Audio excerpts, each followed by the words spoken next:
and welcome to Red Risk's live shows. My name is Sonni Gopal.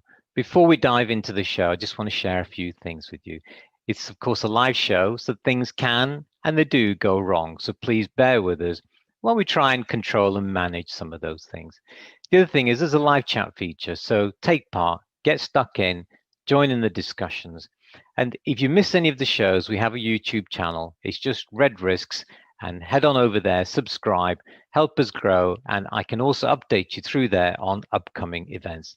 Last but not least is that if you do want to be notified of any of the live events, we've got a newsletter on the website, which if you go to and subscribe, I promise you I won't spam you. It'll be just updates on the day when the live events are taking place. So that's enough about that. Let's just now dive straight into the show. Hello, greetings and welcome. I'm really looking forward to the show today. I've been meaning to get my guest today for some time, so it's a real pleasure and an honor to have my guest today. Now, before we dive into the show, I just want to say that the title is Corporate HSE Strategy Playbook. Very interesting title and a very deep conversation. And to talk us through that is Shawn Galloway. But who is Shawn Galloway? Let me share some details with you about Shawn. I've got a few slides. I'm just going to go through them very quickly, and then we'll get Shawn on the show.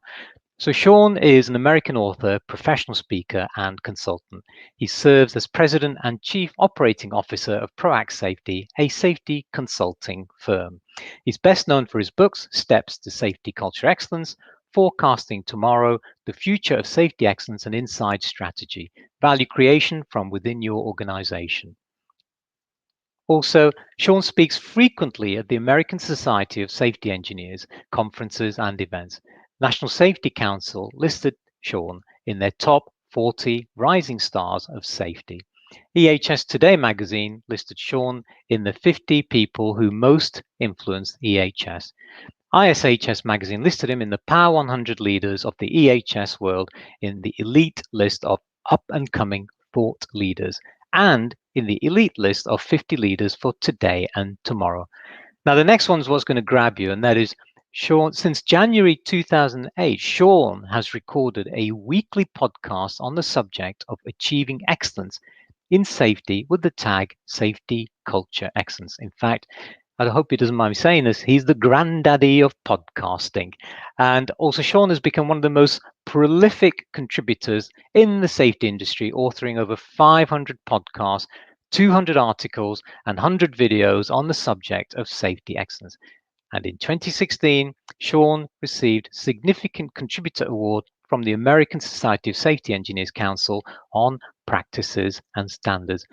I could talk to you a lot more about Shawn's background, but let's just get the man on the screen and then we can start to talk a little bit more about Corporate HSE Strategy Playbook. Shawn, a very, very warm welcome. How are you today? Fantastic. I'm trying to get used to that granddad term. I found out I will be a grandfather in May of this year. So I know you didn't know that, but I'm still trying to get used to that term.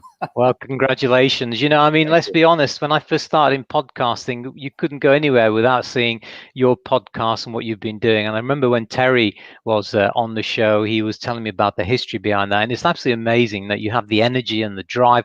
More importantly, the commitment to do that, because it takes a lot of effort to keep that consistent.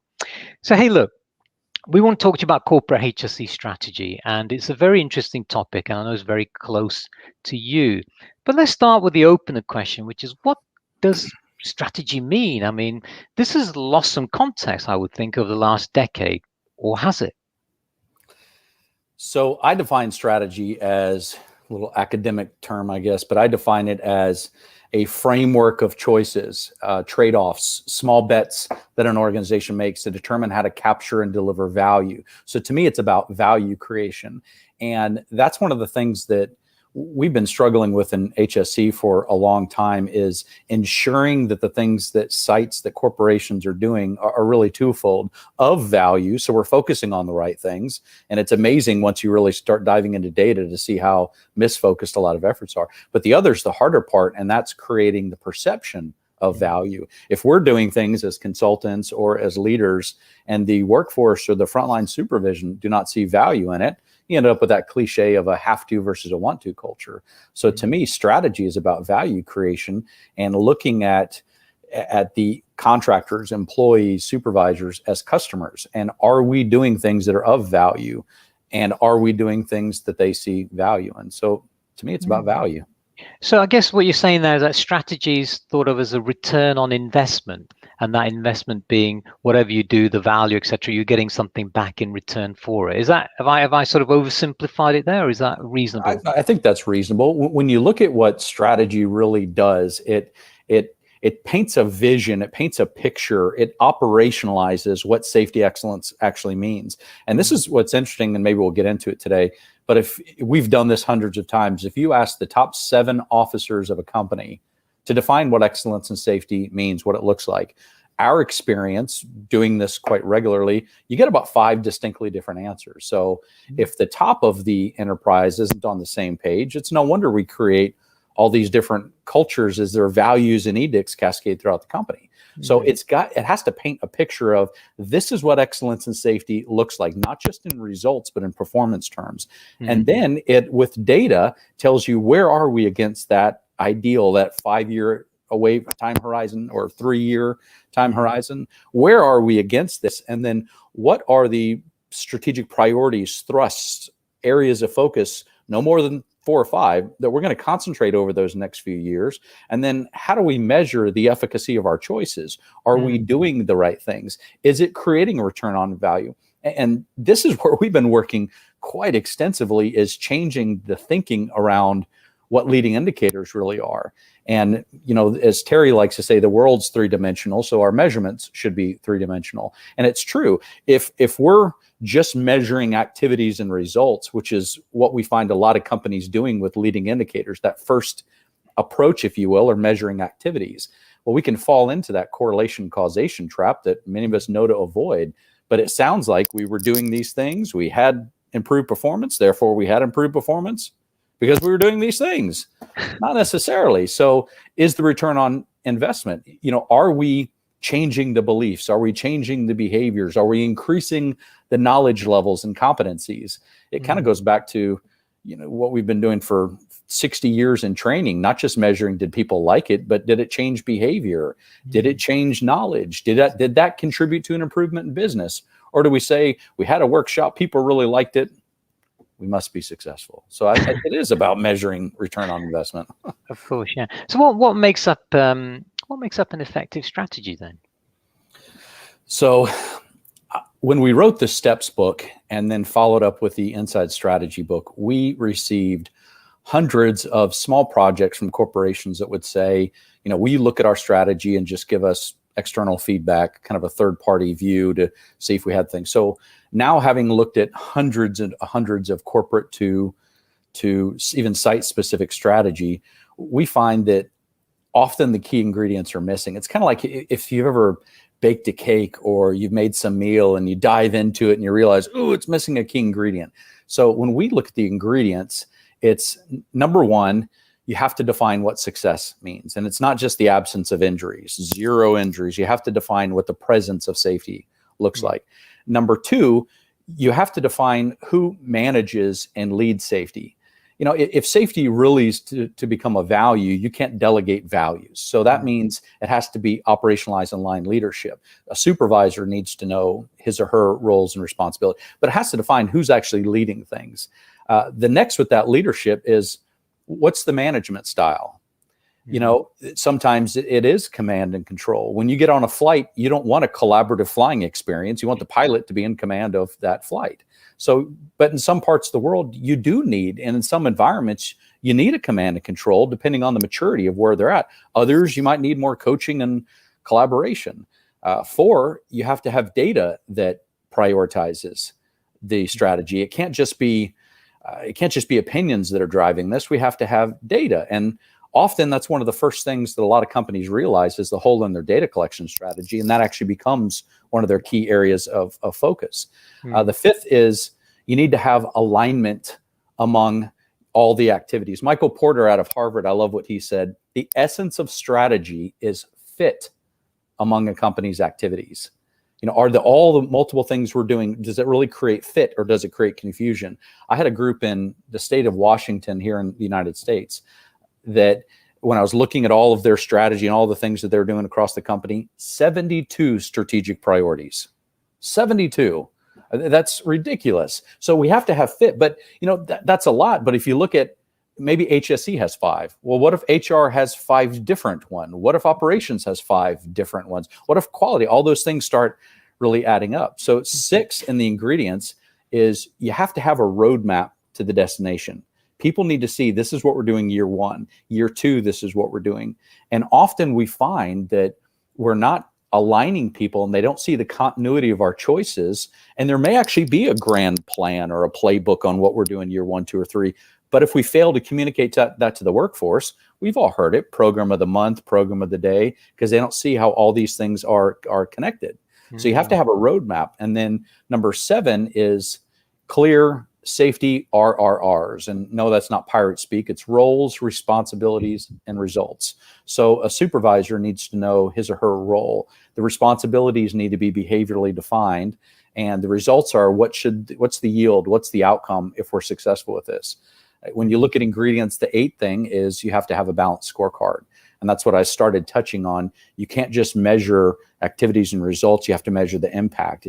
Is it increasing the safety IQ? Is a common measurement among some of our clients. Does it increase the knowledge level? 9 and 10 are an effective marketing plan.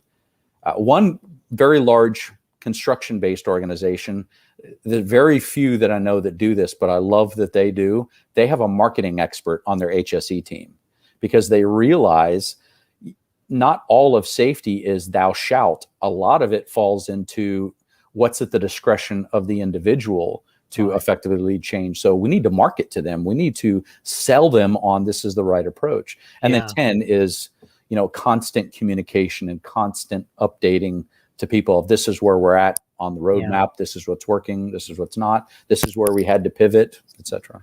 Well, it's interesting because you made that point, and Jorge from Mexico has asked the question, says, what's your recommendations with those corporates where production is more important than safety? Is the question the perception of production, or the production really is? I guess it's a bit of both, isn't it? I mean, if a company was to say to you, well, look, Shawn, all very fine, you're giving us these steps and everything, but production is king around here, pays the wages, pays the bills, right?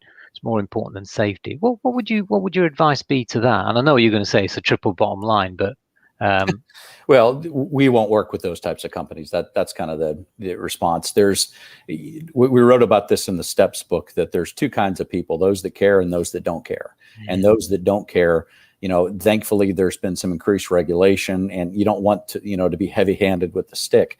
But I think the world, especially with a lot of the social goals and the environmental, the increase on social responsibilities, what I meant to say, I think the world is putting a lot of pressure around that. And leaders are starting to realize that if you're not providing a safe work environment, or even the perception of a safe work environment, your business is going to lose its license to operate. It's just not going to sustain. And I've been on the stage with several CEOs that will say things to their leaders like, if you're not great at something that's important to safety, what else aren't you good at? It's an indicator of leadership capability. So I think there's a lot of influence. We've run into that with a couple of leaders of an officer team, but thankfully we were able to make inroads around them, working with some of the board members and making some changes. But a lot of times what you have to do, where practical, is what I call maturing the safety excellence thinking and getting them to think differently, because how we think about things is all, that's how progress begins, is by thinking differently. So if we maintain the same thinking, Marshall Goldsmith wrote a book appropriately titled "What Got You Here Won't Get You There." And that's the same thing. So I would advise, look for ways to where you can mature their thinking about it. Some of it's altruistic, but I agree there are still some places where they're not just going to really focus on safety. Here in the United States, when they were building the first high rises in 1880, they used to plan for how many fatalities would occur based on how many floors were being constructed. Thankfully, we don't think that way. But over time, with pressure from the society, pressure from shareholders, those things start to change. So I would look at how can we influence and mature that individual's thinking. The other side to it is if it's a perception issue, perceptions are changed based on new information and new experiences. So if we want people to believe that safety is as important or more important than production, what experiences do we need them to have to change those perceptions? What stories do we need to replace? Because whomever has the loudest voice is going to shape the storytelling. And even in the absence of the right information, we've seen this across society in the middle of the COVID pandemic, whomever has the loudest voice, and then in the absence of the right information, a narrative gets created, and usually it's not the narrative we want. So we have to control the narrative. We have to control the storytelling, and then we need to make sure we're giving people the right experiences. I've been in many organizations where they've shut down super critical lines in manufacturing, or they've done some process shutdown in chemical environments. Most of the workforce has no idea that that's ever happened because the leadership hasn't communicated those things as effectively. And all of us fall into that challenge. Is we're taught it's not polite to brag, but if we're not sharing our successes, people aren't going to be aware of our successes. So to me, it's changing the story and maturing the thinking. Yeah. Well, Vedat, I don't know who this is, but someone says they read some good stuff from Shawn and Proact. Well, that's a good sign. Vedat says, have a nice meeting. Hi to all colleagues. Hi, Vedat. Nice to see you on the show. And Vince has come up with a question. He says, oh, is it a question? I see most of our big rules and laws for OSH have been with us for decades now. Why do we still kill, maim, and poison so many workers? Should we OSH people just get out of the way? The facts suggest the results are marginal at best. Yes, some exceptions of excellence, but the death and destruction facts suggest we're not doing very well in the grand scheme of things. I muddled up there a bit on the reading, but I guess you get the gist of it there. Yeah, you're absolutely right. And fatalities, occupational fatalities, I don't know what they are globally. I don't have that data, but I know in the United States from 17 to 19, it rose by like 5% or something like that, occupational fatalities. So you're absolutely right. And that's been, I think, a large reason for the change in conversation. I wouldn't say it's new conversation, but the change in conversation around SIFs and PSIFs, serious injury fatalities and potential serious injury incident fatalities.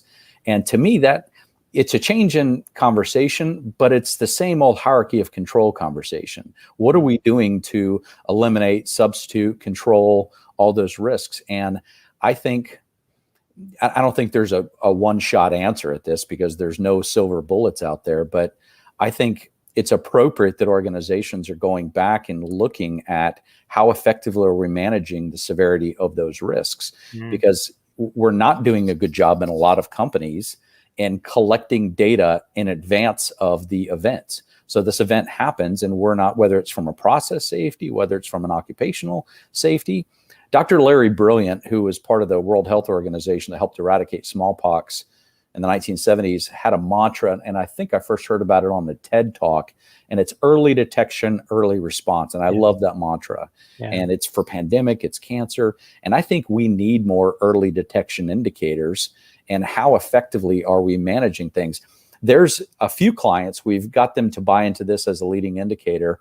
They are measuring their major actions, both following an event and proactive, against the 5 levels of the hierarchy of controls. So is this action putting more paperwork and PPE on an individual, or is it truly engineering the risk out? Because that's that gentleman, Vincent, I believe. I think that's the conversation. Vince, thank you. I think that's the conversation a lot of companies are trying to encourage, both from the previous question as well, is are we truly managing risk out of the equation, or are we jumping so quickly to the administrative and personal protective controls that are put on place? I guess really opening up, instead of just saying lagging indicators, opening up and looking what's inside the Pandora's box there and making some assessment. Musa says, you rock star guest, Sonny. Of course, I know that, and I keep going back to his material. Shawn, gems you dishing out. Yes, you are putting out some fantastic, I think your podcasts are brilliant. Go and find those podcasts if you can, folks. Rakesh says, we find that transformation from don't care to do care by showing the production value from safety. Have you encountered this phenomenon in your practice, Shawn? If so, how did you achieve this? So we find that transformation from don't care to do care by showing the production value from safety. Well, that's the triple bottom line, isn't it, I guess, Shawn? Yeah, as Terry, once we were talking one time about a meeting that he was in, and they were looking at this is the financial leaders of the organization, and we were looking at some things that we were trying to do at the time, and it was going to improve morale and all this other stuff. And the person said, "I don't see morale on the P&L." So yes, you have to show the value, but when you show the value, in English we call it answering the "what's in it for me" question, and the what's in it for you is going to be different than what's in it for me. What motivates me might actually demotivate you. So we look at it and say, okay, so if we're excellent in safety, and this is a conversation you can have as a group to figure out how to sell the idea of the value of safety, aside from the cost, aside from the reduction in injuries or lowering the severity of those injuries, which I think should be a given, we look at it and say, what's the benefit to the employee? If we're excellent in safety, what's that value proposition? How does it make their life better? More than just I get to go home injury free. Are we doing things that are more portable, that we're changing the way they do at work? In a lot of the developed world, you're much more likely to get injured at home than you are at work. So what are we doing to create value? Going back to that value thing. Number two is, what about the employee's family? What are we doing to create benefit and value for the family? Number three might be the site, and number four might be the company, or number three might be the department, number four might be the overall site, depending on kind of the organization. But we do need to look at what's that value, and then look at how do we communicate that to the individual, because cultures change in the day-to-day conversations, not some big transformation program that's deployed in a company. So to me, that then goes back to what's the relationship that people have. What I'll do, we teach something called leadership safety coaching, where it helps move that leadership mindset and behavior to being much more of a performance coach than a manager of compliance in their area. And sometimes I'll ask people as a thought exercise, and all these things I'm sharing here, consider going back if appropriate and leading conversations in your own companies, to Sonny's guests here. So I'll ask them, I want you to think of three people. Think of their names, picture their faces, three people that work for you or that you'd really like to influence. Okay, now that you have their faces and their names in your mind, I'll ask them a question. I said, I do want you to respond to this now. What's the most important thing to most people? And the answer is, after you get their motorcycle, their hobby, their wife themselves, the answer is their family. The most important thing to most people is their family. And then what I'll ask people, I said, this is just a thought exercise, so don't answer out loud. Can you name the family members of those three people? Now, this is an idea that in an exercise that works well in a lot of the world, not all of the world, of course. But if you're not out there, it's kind of the hands and feet to hearts and minds. If you're not out there having conversations, and the whole people don't care how much you know until you know how much they care about them. If we're not out there developing relationships, talking to people, and just telling people, be safe because I said so, or just do this because I said so, from that parental standpoint, we're not going to get people to be engaged. We're not going to have ownership, buy-in, participation, which is what engagement really is. So it's you have to look at what's our elevator pitch. And I've done this with a lot of companies as well. I call it an elevator safety pitch. And it comes from the early days of Hollywood, that if you're in an elevator as a screenwriter and a movie executive's there, you only have 15 seconds or so to pitch them on your idea. So that leader says, that's interesting, tell me more, come into my office. But if people are like 2 a.m. saying, why do we have to do this? Aren't we good enough, or whatever? What's that answer? And I'll close with that. An executive one time, he was giving a town hall, and I was watching this. I was coaching him on some things, and he had that same question, why are we doing this? And they were already pretty good. And I don't remember everything that he said, but he started with, well, when I was 3 years old, I lost my grandfather to an industrial accident, and I never had the opportunity to learn from him. And one day I want to make sure that you're there for your grandchildren to learn from you. Wow. And then he went on to some business stuff. But to me, you've got to personalize it. So that means you need to know your people and what's important to them. Yeah. that's some good points. I mean, I've got some questions as well, but I want to capture some of the other questions that are coming through. Coyote says, "Thank you to me for bringing such guests." Well, I'm very humbled that guests do come on the show of Shawn's caliber. So thanks again. Vince says 2.8 million people, another 374 million maimed and disabled source ILO. Again, it goes back to the same comment, doesn't it? Before we bring in some of the others, one of the things I just want to say something that a lot of the things that you've said resonates with me on things that I've been reading recently, and also some of the guests that we've been having. We've gone a little bit sort of different in these shows and bringing guests from different areas. And I remember reading Daniel Coyle's book, and he talks about the belonging values or the belonging cues. And what you've said there is spot on. That is, if you consider your family as someone belonging to, you belong in that family, you tend to play a lot more interest in terms of safety, health, and well-being.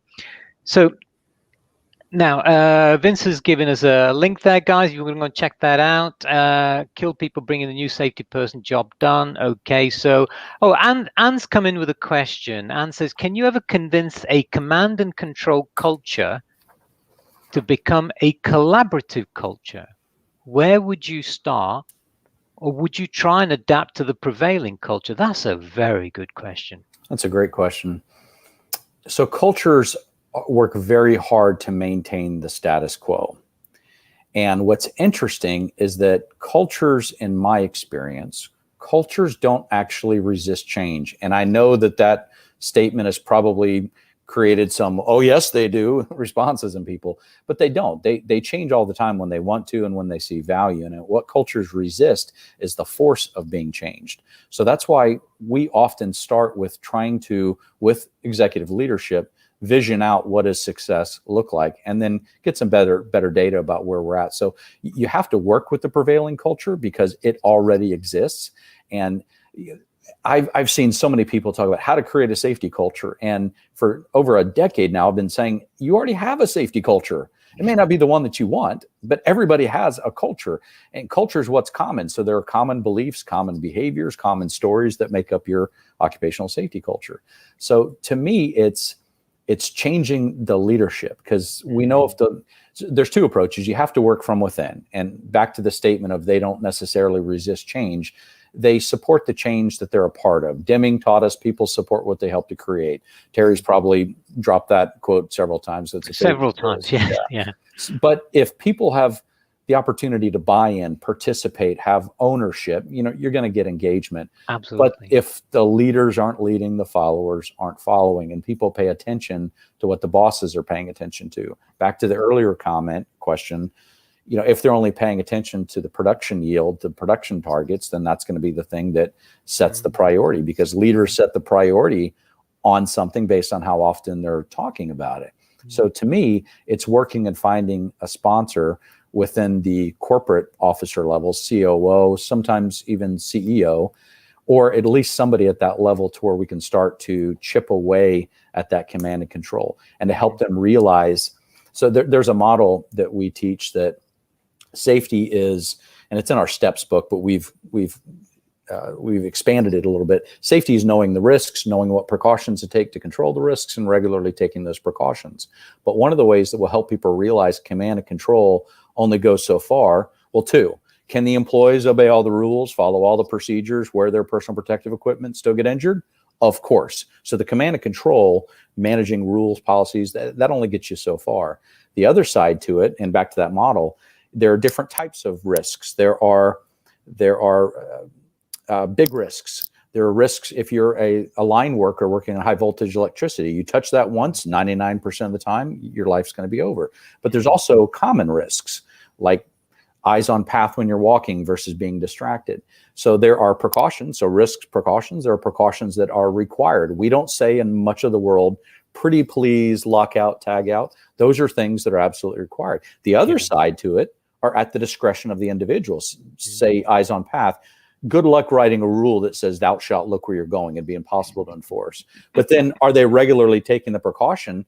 So teaching those or communicating with those leaders, yes, the command and control is absolutely necessary to cover those required things that address the big severity issues. But if we want people to do things at their discretion, we can't command that. And we all know what people do when nobody's looking. It's a part of their culture. So are we influencing, or are we trying to manage? You know, we manage people, we manage processes, but we have to influence the thinking and the behaviors if we're going to have sustainable change. It's like my oldest daughter, you know, she's driving somewhere around the Houston area where I live today. And I know distracted driving is the #1 killer of, you know, young drivers. She's not a teenager, but there's only so much I can do to command and control. I can't control your daughter anyways, but there's only so much you can do to control the behavior of another individual, that influence. And back to maturing their thinking about this, we have to mature their thinking that command and control is absolutely important. Just only gets you so far. It's that elevator pitch, isn't it, with your daughter, where you try and convince her that there's reasons why you should do this. And because of the fact that sometimes, with it being a family member, they think that you're preaching to them, but actually it comes from a good place and you're trying to sort of enlighten them in some way. Thanks, Sam. That was a really good question. Musa says, spot on with the comment on hierarchy of control. I love some of the language and safety too, safety differently, as they're framing the conversation differently on safety. Well, we can get into a whole world of conversation there about safety 1, safety 2, safety 3, and systems engineering. We'll just say that anything, in my opinion, anything that moves safety or the risk management aspects in a positive direction, bring it on, you know. In fact, Vince says, ditch the word safety, replace it with plan and control. That means more to C-suite execs and aligns with all the other business functions. Yeah, I mean, plan and control, is that very similar to command and control then? I think that highlights immature thinking with executives. Then it's not all about control.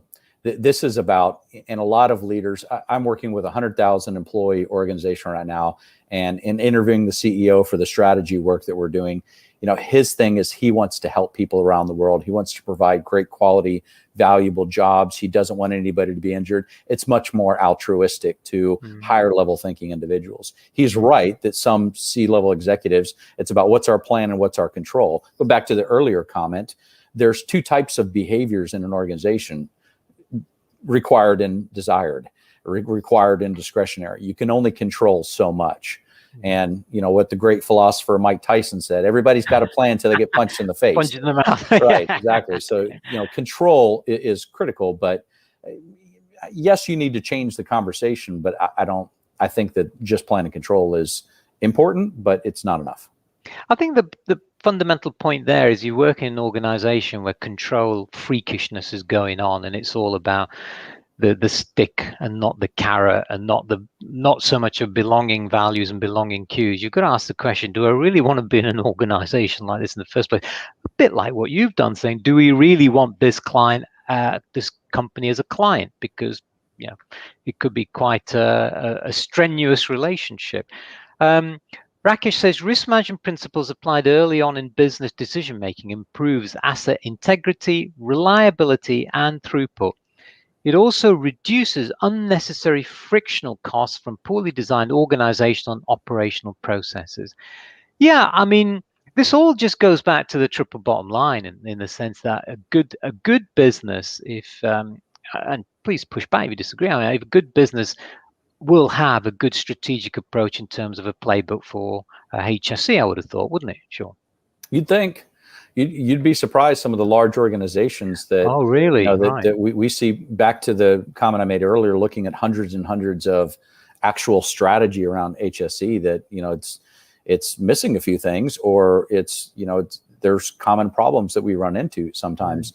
You'd think that they would, but most companies will have a very robust strategy for facing the market. How do we grow our market share? How do we grow our market capitalization? And that's why we wrote that book, Inside Strategy, is we were looking at all of the predominant marketplace strategies that businesses operate around or with, and we flipped it. And we said, what if we take those same approaches, or we ended up having to create the strategy approach because one didn't exist in the world. So we created it and said, you know, these are the 10 questions, and that's in that particular book. These are the questions you have to ask and answer. And it's based on very similar about how companies, whether it's Blue Ocean or X Matrix, whatever model that they're using, is you have to identify the customer. What is the customer value? What do we know about them? Does what we do align? And how to, so yes, they often have a really good strategy, or they have a really good operational or supply chain strategy, but not always in HSE. I think they have very good intents, but we're not looking at inviting all the other stakeholders from manufacturing or from the process area to make sure, is what we're doing really going to create value? Back to Vince's comment about just throw safety at it. Yeah. I see that there's a super major oil and gas company that a friend of mine worked for, and they were moving some people around. And this company does a lot of phenomenal things in HSE. They were moving some people around. He's on the financial group. They were going to a team building exercise. They went over to a bowling alley. That's what they chose, to go bowling. And as they were there shaking hands, this is before you couldn't shake hands with strangers, but they were shaking hands with everyone and told, wait, before you pick out your bowling ball, you need to first fill out a job safety analysis form. Immediately disengaging people. Now, I'm sure that the safety professional had good intentions with that, but that's not how it was received. So we have to be careful about the things that we're doing, and not to be overly simplistic, but back to my earlier comments, is what we're doing truly of value, and are we creating the perception of value? And that's why the strategy has to be two-pronged. One absolutely needs to look at the reduction of injuries and incidents and severity, but the other is targeting the culture that we want, because your culture is why even your compliance efforts will succeed and fail. So you have to be addressing both sides to it. So we've covered quite a lot of ground there. If you think about safety strategy, then what kind of safety strategy does the average organization have? A fail less one. That's the one that they have, is let's focus on zero injuries. So you get a lot of buzzwords around zero this. Injuries. Yeah, exactly. Yeah. And that measurement has actually unintentionally created risk-taking in a lot of organizations, unintentionally. But how we've defined excellence as the absence of injuries, it creates a very dangerous perception, and behaviors follow beliefs. And it sounds like if safety means not getting hurt, then anything that I do that doesn't get me hurt must be safe. So it creates flawed logic around that. So that's why, we teach that if you're really excellent in safety, you have three things. And if you don't have all three things, I would say you're not there yet. Number one is the ability to get and repeat great results. So those teams that just keep winning, that site in a corporation that's gone 4 years without an injury. So how we measure the lagging indicators are still going to be a part of it, I foresee, for at least next decade or so. The second part's the hardest part, and that's knowing precisely how you arrived at those results. If you have a year or a month without an injury, or you've reduced severity drastically, are we really as good as we think we are? Or we need to look at managing the luck out. That means too much luck's involved. And then the third piece is maintaining a mindset that regardless of how good we are, we can always be better. I call it better practice thinking. Some companies actually use that term, better practices versus best practice, because their fear is if we adopt a best practice, we might stop looking for a better way. There's always going to be a better way to do things. And any company that's been around for a while, have a conversation with people to see where the value is in progressing further. Let's just go around and brainstorm 5 years ago or 10 years ago.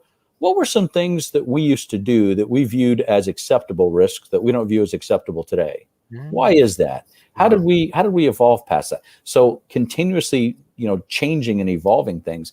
And that's part of that strategy that we see, that it's largely focusing on failing less. We call it the perpetual cycle of avoiding failure. And it looks like this. Here's the average strategy we see in a lot of companies, not all.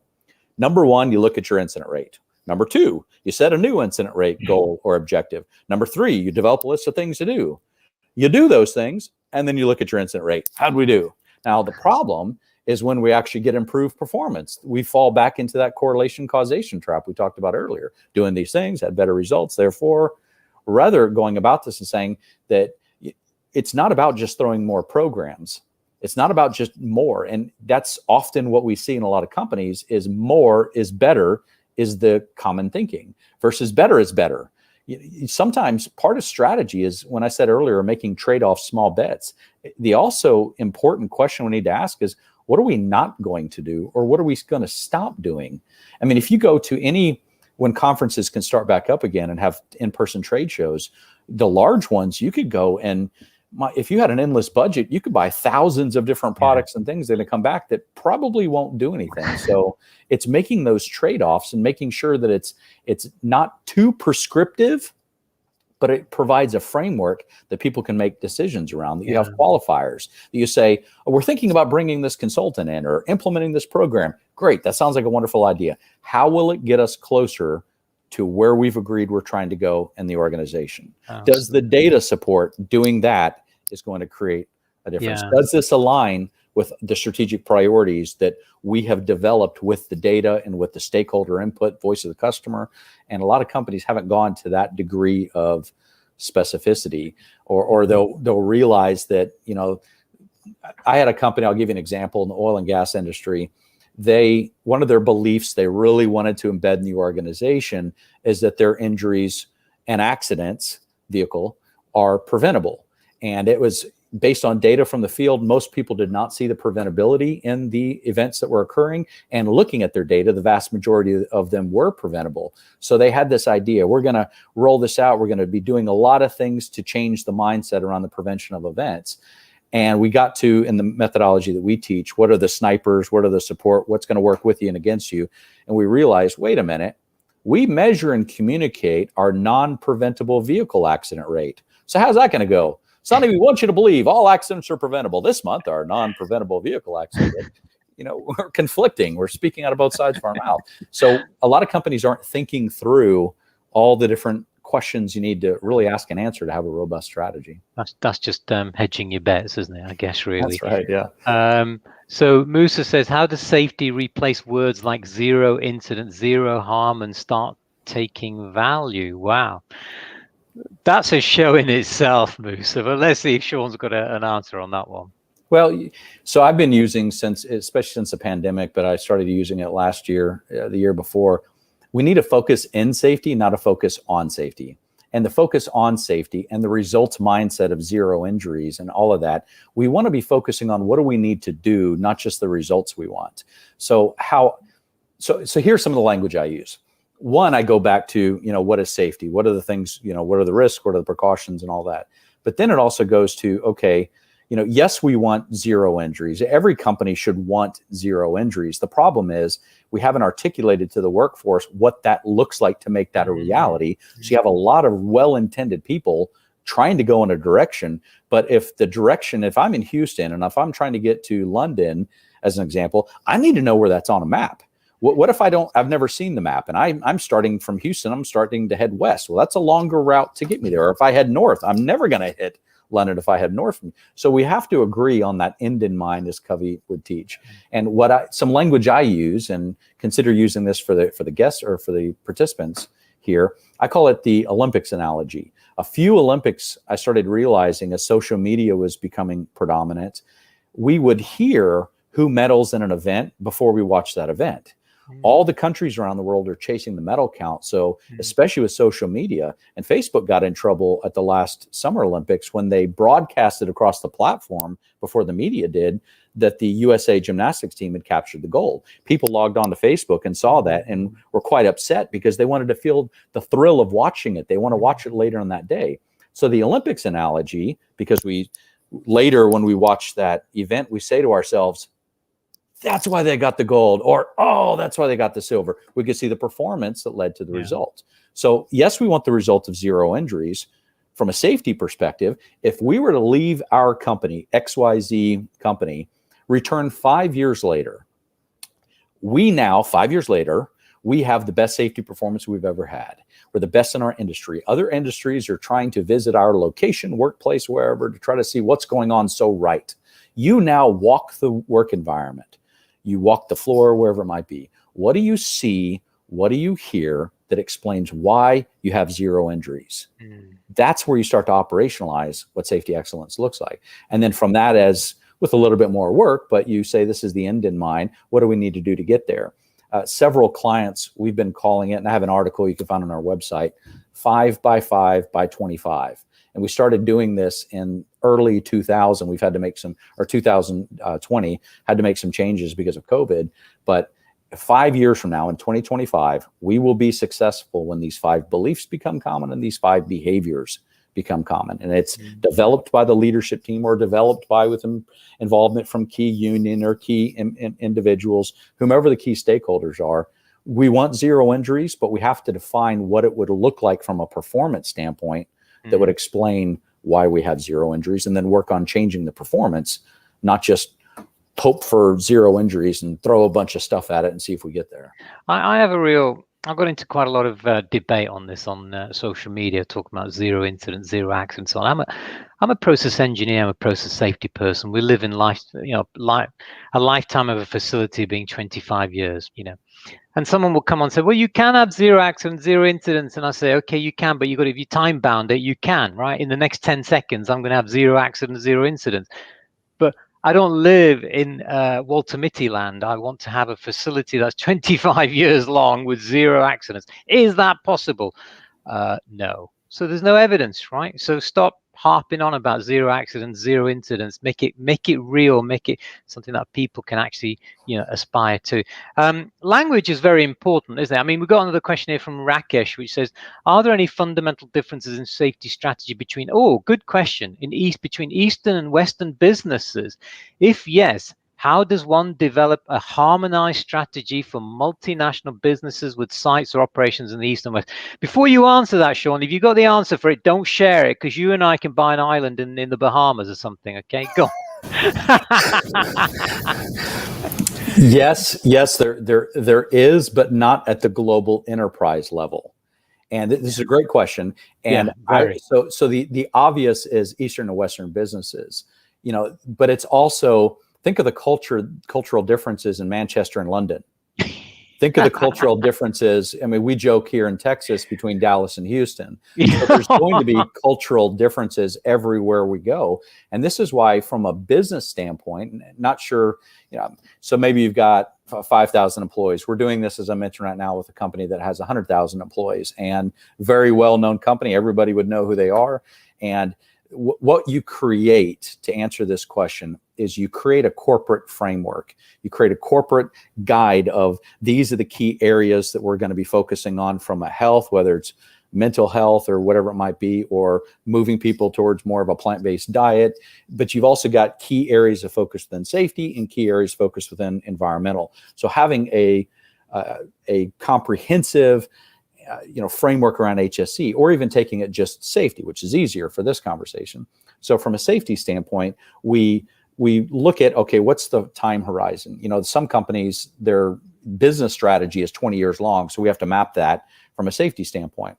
And that's important, because if safety is not a part of the due diligence process with growth through acquisition, we could buy some companies that actually harm the business enterprise. So we need to be thinking long term about this. That's why at the corporate level, you develop a comprehensive strategy to the question that's not too prescriptive, that says this is what you do. So at the global level, you roll data up and you say, okay, what are the themes on our injury incident risk data? What are the key areas we need to focus on? What about from a cultural perspective, even as simple but very limited as a perception survey? What are the things we know about the culture? We have a lot of tools that we use that really dive in to get to the essence of what to focus on, what levers to pull and everything. But you roll data up and you see what the themes are. But once those sites, if they have good data that says our injuries are occurring 40% to less than a year on the job, well, what that priority at that site is going to be different than if the injuries are evenly spread or are more on the experienced worker. Hiring and onboarding needs to be a strategic priority versus, addressing sometimes the complacency of the workforce, or maybe it's an ergonomics issue. So you look at it from a global framework, but then that has to be provided as a framework, is a framework of choices that's provided to the Eastern businesses versus the Western businesses, to use that example, and say, what do we know about our culture, what people will support, what they won't support, still in accordance with where the corporation's trying to take things, but how do we personalize it so it makes sense and it creates value and the perception of value here? Because how it's going to be received in different cultures is going to be different. And that's why you can't, as a global enterprise, plan too precisely for what the actions and initiatives are. It needs to be the key priorities. That's taken to the site as, again, that framework, and says, what are we going to do? What can we do? What can we really do really well year 1, year 2, year 3, year 4, in accordance with where the corporation's trying to go with things, but specific to our culture and what people will support. I mean, that that reinforces to me. I'm looking back to Rakesh's question. What you've just there reminds me of an advert that we have for a well-known bank, an international bank, and their expression is what? Think local, act global. So you and I have been in industry for a long time now, and we know that if I go and work in Iraq or Iran or wherever, Algeria, Pakistan, and so on, it's not easy for me to take my baggage from here, and enforce my culture and my strategy there.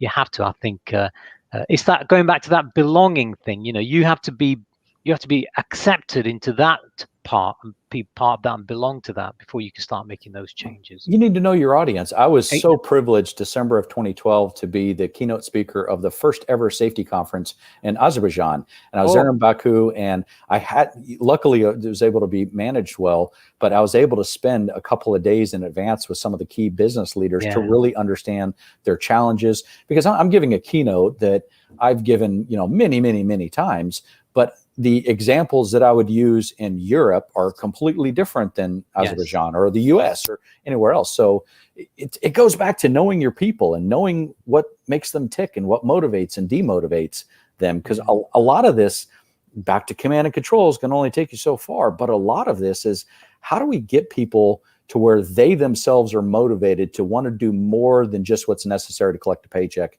and go home? And that's when you need to sell it. You just enlighten me in creating something in my own head. When I think about this now, when we talk to people in marketing, they talk about KYC, for example, in agile businesses, about know your customer. Here we're talking about KYP, know your people, really. So I like that. That's good. I mean, I've got a couple of questions there. Does a safety strategy replace safety programs or policies? That's a great question, because I see a lot of companies, they'll ask them what's their strategy and they'll give me their safety management system. And no, a strategy has to tell you where you're going, where you're at, what you're going to do to close the gap, and how you're going to measure things, and then how we're going to align everybody in the organization. So programs are initiatives that support the priorities that get you closer to where you're trying to go. And part of this may say, we need to not do this program or stop doing this particular program. I'll give you an example of misaligned from a value standpoint. There was a power plant that they were having me do. I was helping with their strategy. I did a culture assessment, a lot of stuff. I looked at all their data prior to showing up. I looked at 4 years worth of event data, injury incidents, and everything. I knew exactly what the focus needed to be on. So because we had a lot of great data, I go to the site. One of the questions I was asking the employees in different focus groups is, what's safety focusing on today? I've led 400 or 500 culture assessments. I've never had this degree of alignment. 100% of the employees I spoke with told me two things that they were focusing on: a steel toe policy that they were rolling out, and housekeeping, the cleanliness and the organization and everything. Now, the problem with that, having already looked at their data, if they were perfect at compliance with that steel toe initiative, if they had pristine housekeeping, it would have had an 8% impact on their incident rates over the last 4 years. So the housekeeping or a 5S type of program, fantastic. But for us to be perfect at housekeeping, it's going to have a very minimal impact. There might be some other things, and they needed to refocus some things. They needed to do some things differently. But programs are great. Policies are great. But is it going to address what the data tells us is our biggest issues? And is it going to get us closer to where we, the leadership team or joint leadership team, have agreed we're trying to go? So the programs and policy should support the strategy, not be the strategy. So programs and policies, I guess, are part of the toolkit or the toolbox, and the strategy is the big approach, isn't it? Yeah, that's like, you've done a lot of stuff on behavior-based safety, I know. Yeah. And behavior-based safety is a situational tool to address discretionary injury prevention behavior. It's not a tool designed to completely change your culture. It's not going to or blame the workforce. Or blame the workforce. It's a tool. So when we look at it from kind of like a goal means flow down, you have your injuries and incidents. Well, if they're largely behaviorally preventable and the culture is conducive for that to work in that environment, that is a program that could potentially add value. If you look at it and they're not I had a client one time, the last injury, a wall fell on a forklift operator. So if structural integrity is your issue, behavior-based safety is not going to add any value to prevention of those injuries there. So yeah, they should be tools. So I mean, fundamentally, the message you're giving us is that coming up with safety strategies or risk strategies or whatever, it's not smoke and mirrors. It's really know your people, know what you're trying to do, understand your limitations and expectations. Bring a bit of imagery into it. One of my guests in the past talked about imagery, imagine where it's going to be and trying to think about the steps that you're doing to get there. If you can figure that bit out, then it's a question of sort of wrapping it up in a toolkit with procedures and policies to make sure that you're heading in the right direction. Now, let me touch on something that you said earlier about leading and lagging indicators. There's a lot of debate, as you know, people saying, well, I think we should look at leading indicators. I think we should look at lagging indicators. And there's this school of, well, let's just say argy-bargy, okay? What is your view on that? Should we just focus on leading or just focus on lagging or a bit of both? Both. If you're not focusing on the lagging indicators and you don't pay attention to the results, there will be a new leader sitting in your position at some point that will be. So we're going to be held accountable to that. When accountability then evolves to we're focusing on making sure people are doing the things necessary to get the results beyond just looking at the results. So we're moving accountability upstream to performance accountability. Then we do have to have accountability. Are we working our plan? Are we doing the things necessary? So again, being trivial, if we need more Tom Peters management by wandering around, we need leaders to be more visible. Are they doing it or not? So sometimes we need to measure the leadership engagement, leadership activities. But is it changing the culture? If trust levels are very low, if that's an indicator, for example, from perception surveys or others, then what are we doing? But what are we doing to address that? And then did that change the trust levels? So you've got lagging indicators, you've got leading. I use two different terms for the next level of measurement, and I call them either value-based measurements or transformational measurements, transformational indicators. And if we have time, I'll give a quick story. So an embarrassing thing happened to me 8 years ago. My nephew was about to be born. It was September 15th, and I was in Houston. It's coming into the flu season, so you wanted to get vaccinated, but because at the time, whooping cough was going around the United States. So if you wanted to be near an infant, you need to get vaccinated. So that day I felt great. I felt healthy. I've been on stage saying the absence of visible disease does not indicate the presence of health, and the absence of injuries does not. So I should have listened to my own advice. So I felt healthy. I felt great that morning when I went to the supermarket, to the pharmacy there to get my shot, but I was also 40 pounds heavier. I wasn't making the right choices. So I go in and I realized the error in my timing because there's about a dozen other people there to do the same thing. No place to sit. And I look over to my left and I see a seat, and it's attached to a blood pressure machine. You can probably tell where the story is going to go. Yeah. Put my left arm in the cuff, push the red button, and here it came back and said 175 over 107. And that's very high, very, very high in the you could potentially die category. So having a mother that's an RN, I knew what that meant. I went next door to emergency clinic. I was honest with the physician. I traveled, still traveling today, because have to with some of our clients. And I travel around the world. I'm on a plane most weeks going somewhere, landing late, early, not exercising, eating the wrong food. So I was honest with her, and she said, you need to change your lifestyle and not a fad diet. You need to get on blood pressure medication.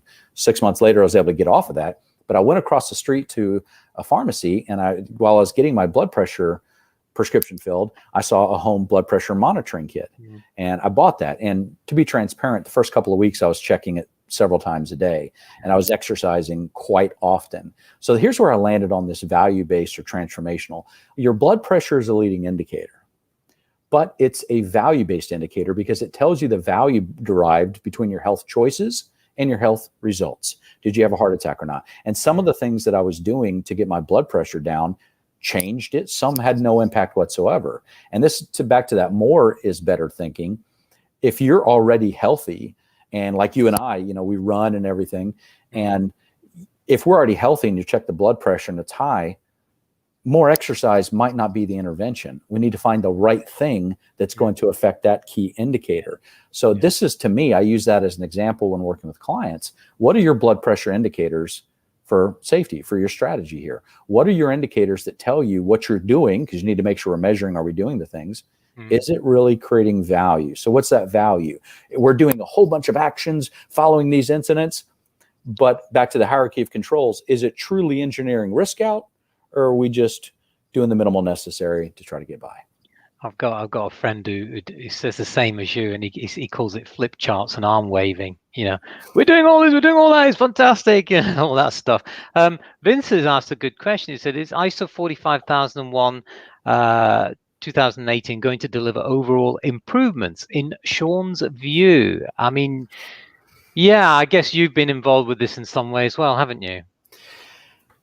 To me, I think companies.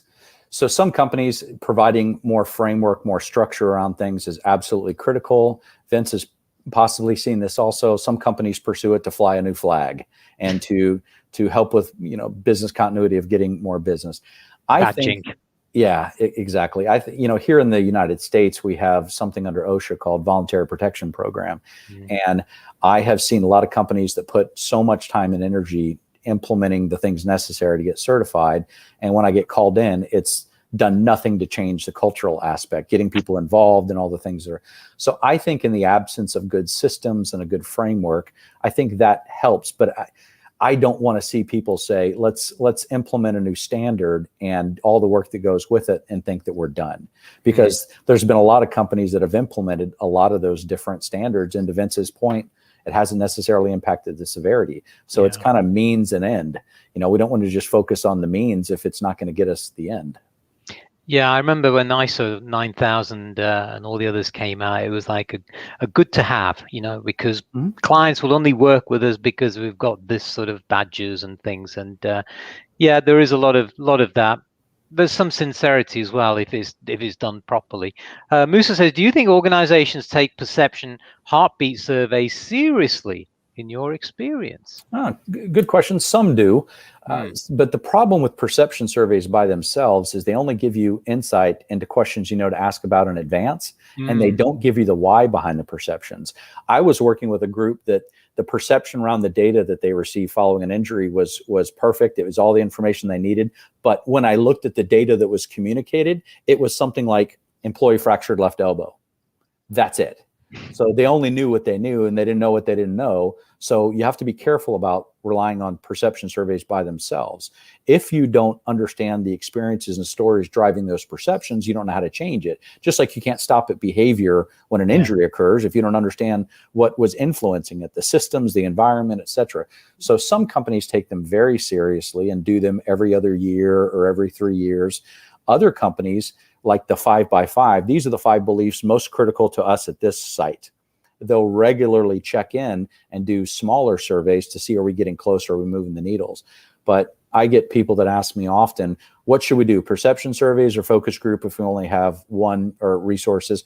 Focus group all day long, talking to people, understanding why they believe what they believe. If we determine that there's a perception that's not where we want it to go, then go back to them and say, what would have to be true for us to improve? Now we're getting to the essence of how we change how people think about things and safety. So yeah, some companies take it seriously. I don't like to see when that's their only indicator or they do it just to kind of check a box. Yeah. Well, Vince comes back saying 45,001 helps in reputation laundering. I love that expression, reputation laundering. We've used it on a show before, actually, if we're being cynical. Yes, I guess there's cynicism in everything, isn't there, in one way or another? But I think Vince is quite right there, don't you think, Shawn? I think quite possibly, yeah. Well, look, I've thoroughly enjoyed our hour. I think there's lots of good stuff there, and I do welcome people to go and listen to Shawn's podcast. It is one of the oldest podcasts going, and there's a lot of good stuff on there. You do that every week, don't you? Yes. Wow, I don't know how you fit them in. I really don't. I mean, it must take a hell of a lot of demand on your resources as well. Well, to be candid, I used to travel with a microphone and do it in hotel rooms. Right. So now I've gotten to the point, just because I'm just too busy with clients. And great. I mean, I love what I do. Thankfully, I'm very passionate. And it's just another media to kind of get the message out and help people. And initially in the very early days, Terry may have shared this, but we were concerned about, we're releasing a lot of IP, a lot of content. And then it's like, this is safety. Why jealously guard all? If you have a great idea that's going to help somebody, share it. So now what I'll do is I'll pre-record them and then it's scheduled to launch, because I just don't have the resources with all the work that we're doing as a corporation to do them weekly like I used to. And I don't know what I was thinking when I committed to doing that in January 2008. So I wasn't as wise. 12 years later on, you're probably still saying, I need to go into a sanitarium and check myself in. That's or something. Rakesh says, thanks, Shawn, Sonni. Awesome session. Look, I really enjoyed our time together, and I would really welcome you back on the show again. I know you're super busy, but can I just say thank you so much for sharing your knowledge and your expertise and your wisdom. And I will catch up with you and Terry soon. But we're going to cue out with the outro music, and I'll catch up with you at the tail end. Thank you very, very much, Shawn Galloway. Stay safe. Take care. Well, thank you so much for stopping by and sharing some of your time with us on the show today. I hope you found that enjoyable. We certainly love putting these shows together and trying to engage with the community out there. If you have any thoughts or any comments or any suggestions, please just whack us an email on live@redrisks.com, and always happy to hear from you. Once again, if you miss any of the shows, head over to the YouTube channel, Red Risks, and you'll find all the shows are uploaded there. Catch up next time. Thanks. Stay safe. Stay well.